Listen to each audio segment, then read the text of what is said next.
ओम नमः शिवाय। हर हर महादेव। माँ पार्वती ने भगवान शिव से पूछा, हे महादेव, यदि आप प्रसन्न हैं तो योगियों के योग आकाश जनित वायुपद अथवा प्राणायाम के द्वारा साधना को मुझे बताइए। भगवान शिव ने कहा, मैंने पहले योगियों की हित की कामना से नाद ब्रह्म का साधन बताया, जिसके अनुसार योगियों ने काल पर विजय प्राप्त की। योगी जिस प्रकार प्राणायाम का स्वरूप अभ्यास करते हैं और प्राण स्वरूप वायु धारण करते हैं, उसके विषय में भी कहा गया है। इसलिए योग शक्ति के द्वारा मृत्यु दिवस को जानकर प्राणायाम में तत्पर हो जाए तो वह काल को जीत सकता है। हृदय में हुई जो प्राणवायु है वह अग्नि को उद्दीप्त करने वाली है। उसे अग्नि का सहायक बताया गया है। अग्नि का अर्थ यहाँ पर शरीर के भीतर बसने वाले अग्नि तत्व से है, तापमान से है। वह वायु बाहर भीतर सर्वत्र व्याप्त है, उसे प्राण कहते हैं। ज्ञान, विज्ञान, उत्साह, इन सब की प्रवृत्ति प्राणवायु से ही होती है। जिसने अपने प्राणों पर अपने शरीरस्थ वायु को जीत लिया है वह संपूर्ण जगत पर विजय प्राप्त कर सकता है, क्योंकि प्राणों से मन जुड़ा हुआ है। जब प्राणों को स्थिर किया जाता है तो मन भी स्थिर होता है, और मन को जीतने से सभी कुछ स्थिर और नियंत्रण में हो जाता है।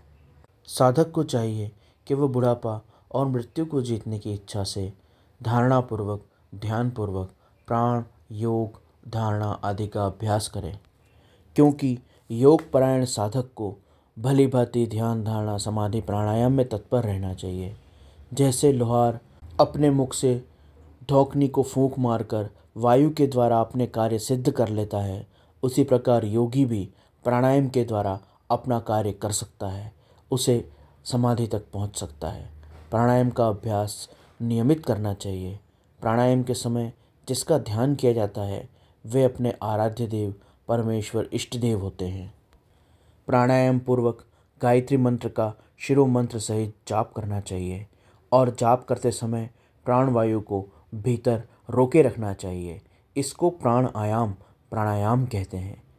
चंद्र और सूर्य आदि ग्रह जाकर पुनः लौट आते हैं, परंतु प्राणायाम पूर्वक, ध्यान पूर्वक जो योगी परमात्मा लोक तक, परम पद तक जाता है वह वापस नहीं लौटता, अर्थात मुक्त हो जाता है, जन्म मरण में नहीं फंसता। देवी, अगर कोई 100 वर्ष तक तपस्या करे और घास के तिनकों के अग्रभाग के बराबर जल पीकर अपने जीवन को व्यापन करे तो उस तपस्या से जो फल और पुण्य प्राप्त होता है वही तपस्या और पुण्य प्राणायाम करने वालों को तत्काल मिल जाता है। अतः साधक को सवेरे उठकर प्राणायाम करना चाहिए। इससे उसके संपूर्ण पाप नष्ट हो जाते हैं और वह ब्रह्मलोक तक जाने का अधिकारी हो जाता है। जो आलस्य को त्याग कर एकांत में स्थित आसन धारण करके प्राणायाम करता है वह जरा और मृत्यु को जीतकर वायु के समान गतिशील होकर आकाश में विचरता है। वह सिद्ध स्वरूप है, कांति, मेघा, पराक्रम और शौर्य प्राप्त करता है। उसकी गति वायु के समान होती है, अतः उसे स्पृह, सौख्य और परम सुख की प्राप्ति होती है। देवेश्वरी, योगी जिस प्रकार सिद्धि प्राप्त करता है वह विधान मैंने बताया। इसके अलावा अब तेज तत्व के द्वारा शासन का भी और साधन का भी एक उपाय है। अब मैं उसके बारे में बताता हूँ। जहाँ पर लोगों की बातचीत और विभिन्न प्रकार का ध्वनि तरंगों का शोर ना हो, ऐसे शांत स्थान में पहुँचे।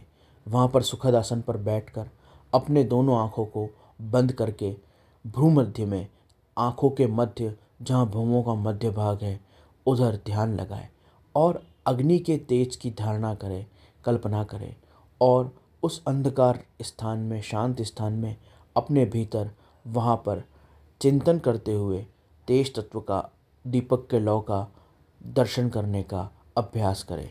योगी अपने हाथ की अंगुलियों से यत्नपूर्वक दोनों नेत्रों को कुछ हल्का सा दबाए तो उसे तारों जैसी आकृति दिखाई देती है।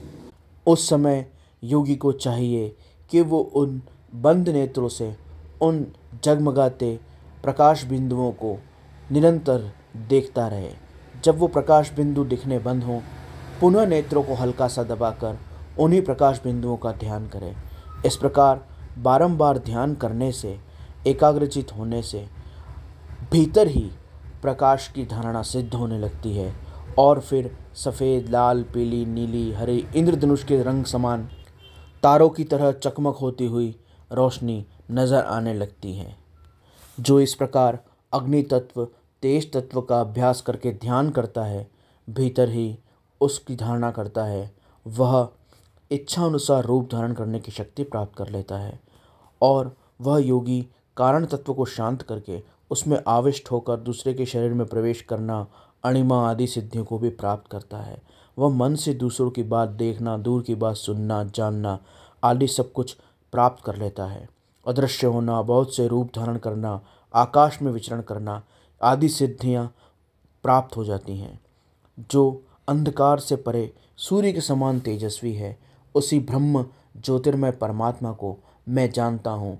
इस प्रकार उनका ध्यान करने से मनुष्य काल के लिए अप्राप्त हो जाता है और मृत्यु को लांघ जाता है।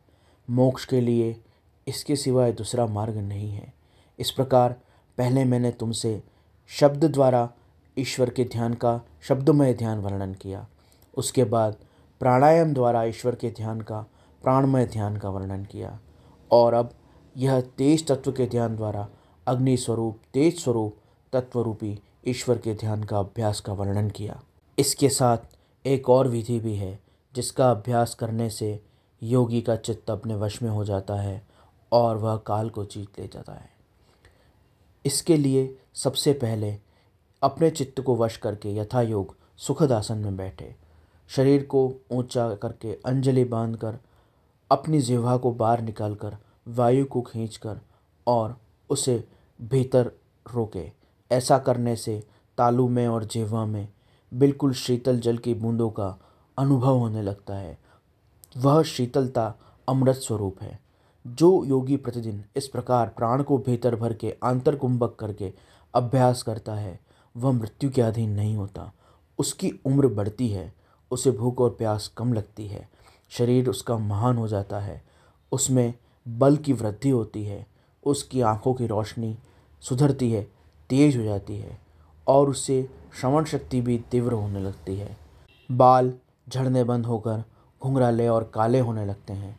अंग कांति गंधर्वों के समान, देवी देवताओं के समान हो जाती है। अब मैं खेचरी मुद्रा का वर्णन करूँगा। यह भी योग अभ्यास में बहुत महत्वपूर्ण है।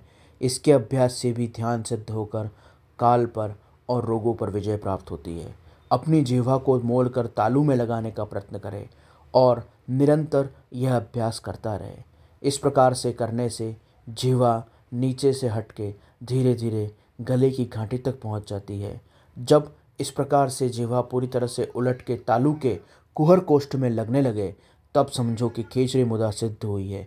इसको जब निरंतर ध्यानपूर्वक अभ्यास किया जाता है, ध्यान में इस मुद्रा को जब बार बार उपयोग किया जाता है, तो योगी को अमृत की और परमात्म तत्व की प्राप्ति हो जाती है और वह कालजयी हो जाता है।